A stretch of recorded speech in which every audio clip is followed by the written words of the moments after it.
Welcome to Active Aging. I'm Sarah Ward from the Allegheny County Area Agency on Aging, and joining me today are three other women to discuss caregiving. Let's start with introductions. My name is Debbie Hostetler. I'm with ValleyCare, but today I'm not holding my role at ValleyCare. I'm here as a caregiver. I took care of my mother for 6 years. Mom had dementia. She had COPD, she had Parkinson's, and we went from home care into a nursing facility. I also run a group for caregivers on a monthly basis. My name is Lois Lutz. I'm the Education and Outreach Coordinator for the Alzheimer's Association, Greater Pennsylvania Chapter. The Alzheimer's Association is a world leader in research and support for Alzheimer's disease. I'm Wanda Carter. I'm the site manager at ValleyCare Adult Daycare Center located in Ambridge. ValleyCare Association offers other programs. We have 2 adult daycare centers, the one in Ambridge and also the one in Moon Township. And ValleyCare also offers a Home Safe Home program. Thank you. At the Area Agency on Aging, I serve as the Family Caregiver Support Program Administrator, and we'll learn more about that program later on in this episode. During today's episode, we will specifically hear Debbie's story on being a caregiver and share some tips and techniques on how to best care for a loved one with dementia and Alzheimer's, as well as talk about caregivers' issues in the workplace. Debbie, could you share with the audience your story as a caregiver? Be my pleasure. I probably made every mistake you can make, and I think that's why I ended up where I'm at now, working with other folks that need some help. My mother was a widow early in her life. At 60 years old, she was widowed. She was not working. She raised 7 children. We slowly but surely started to see some change. She always had medical problems. She had COPD. Then she started getting Parkinson's, and the Parkinson's led into early dementia. And you know, at first it was minor things, like she would leave something on the stove, or you know, you'd find her glasses in the freezer, or, you know, she couldn't find something, and then we noticed that her driving was getting poor, so we blamed it on her eyesight. I think the hardest thing was to actually come to the reality that there was something wrong with her. Because once you admit that there's a major problem, then you have to deal with it, so it was easier to say, well, oh, she's just a little forgetful and, you know, not paying attention. But we did eventually take her to the doctor, and that they said that the Parkinson's had helped make the early onset dementia, and that it was something we were going to have to deal with. Well, at first we felt pretty comfortable with her being on her own at night. I had a brother that lived right next door, and we put a baby monitor between the 2 houses, and, you know, but as she progressed, the one night she fell out of bed, but she didn't want to bother anybody, so she laid all night on the bed. Then we realized that coupling the dementia with the Parkinson's, she had a hard time getting herself up at night, so, you know, that created issues. And then the one morning I came in, and I went into her bedroom, and she was just bright red, like she was on fire, and it's like, oh my, you know, I thought she had a real high fever or something. She set her electric blanket to 15, and that's how she slept all night, and she actually ended up with little burns on her from it. That's when we knew that it was time that, you know, somebody be with her all the way around the clock. And it sounded like a really easy answer. You know, I'm one of 7 children. 5 of us live up here. We thought, no problem, we can do this. It's not as easy as it sounds. I'm glad you mentioned that. You know, 75% of the long-term care offered here in the United States is provided by family caregivers such as yourself, 66% of which are women. So what did you and your family decide to do to help Mom? Well, we all decided we were all going to take turns, and that was fine for about the first 3 weeks. Well, then, being the only girl and the other 4 were boys, they felt their job responsibilities were so much more important that, you know, I out-earned all of them, but we won't. But, you know, because they had families to support. I was a single mother at that point, supporting a child in college. So, not that I was anyone better than anybody else. I made many, many job changes, going from a corporate position down to not working at all, and I'd do it all over again. But, you know, it was a constant battle with the family, and I thought my family was the only family that couldn't settle these things. Find out now that there's a lot of families that struggle with the responsibility, and the longer it goes, the more conflict there is within a family. Now, did Mom move in with you? You move in with Mom, or was she able to remain in her home by herself? Mom tried moving in with one of us, and that really didn't work out well at all. And she really didn't want to live with any of the rest of us, you know, after the one bad episode. So we took turns going up there, 12-hour shifts, you know, we put a bed in the living room, and we used baby monitors again between the two rooms, and, you know, did the best we could. But, you know, I ran into the problem where none of my brothers wanted to change Mom. None of them could give her a bath. And so, you know, and unfortunately I had no idea the services that were available out there, you know, through the Alzheimer's Association. You know, I didn't even know ValleyCare existed. I'd never heard of Adult Day. I'd never heard of AAA, so you're floundering on your own. That must have been very challenging. And talk to us a little bit about the dementia. What was that like for you as the caregiver?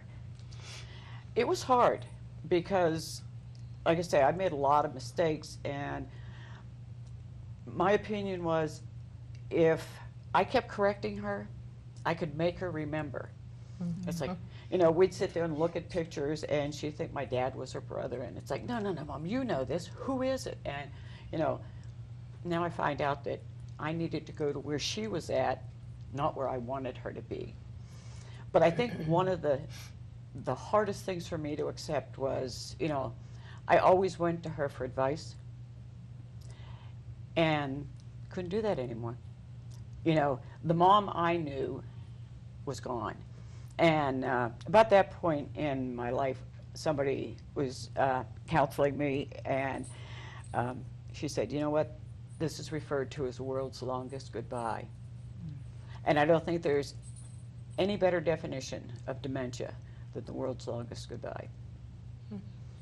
Lois, coming from the Alzheimer's Association, what types of advice would you offer caregivers such as Debbie who have a loved one with dementia? Well, as I listen to Debbie's story, we hear that so often. Not that any family with Alzheimer's disease is typical, but there are a lot of common factors.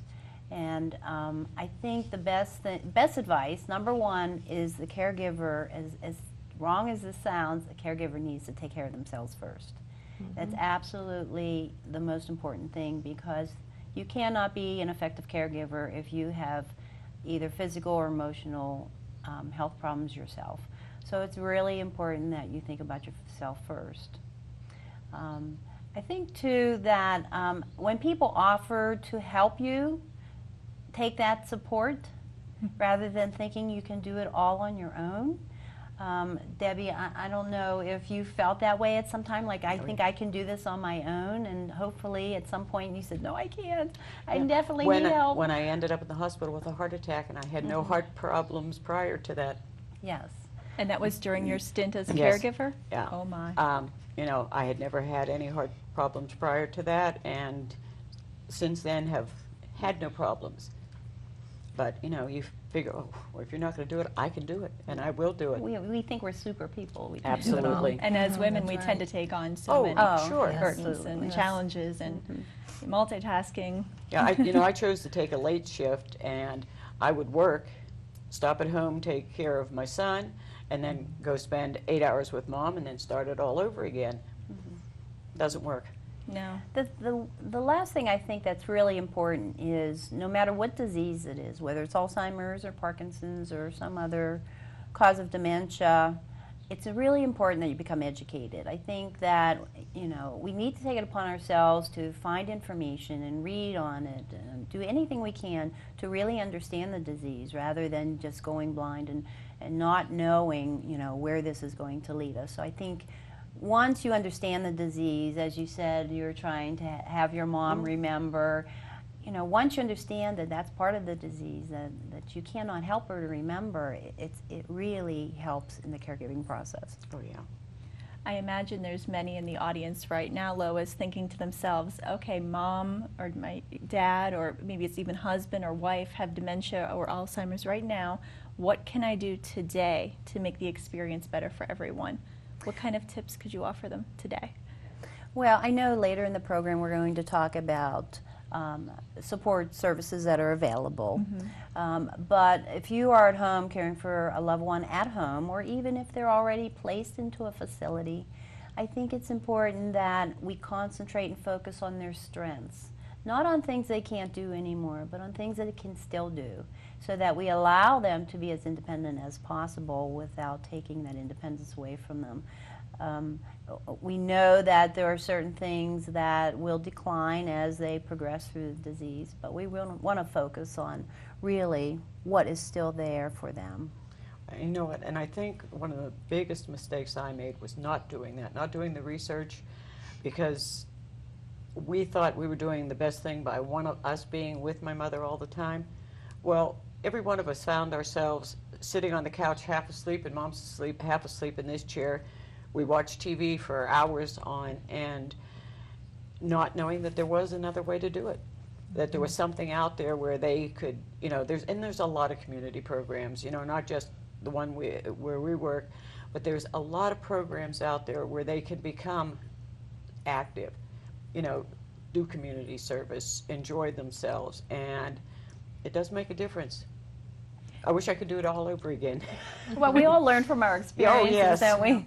And this show is a wonderful vehicle for sharing our experiences, because it's a great tool to help others, sharing your knowledge, the triumphs and the tribulations. Oh, yes. And now I have a question for you, Wanda. At ValleyCare, Debbie mentioned that she was working full-time, at least in the beginning. How many would you say on average, of caregivers work full-time or part-time that you encounter? I would say probably about maybe 4 or 5% of the caregivers. Wow. They have some alarming statistics, actually, that businesses in America are losing up to $34 billion a year on loss of productivity among employees who are employed either full or part-time, who are also family caregivers. Debbie, could you talk about your experience and how you had to transition in your job? I worked originally, when Mom first got sick, I worked as a corporate executive for Pepperidge Farm. I had 5 states that I was responsible for.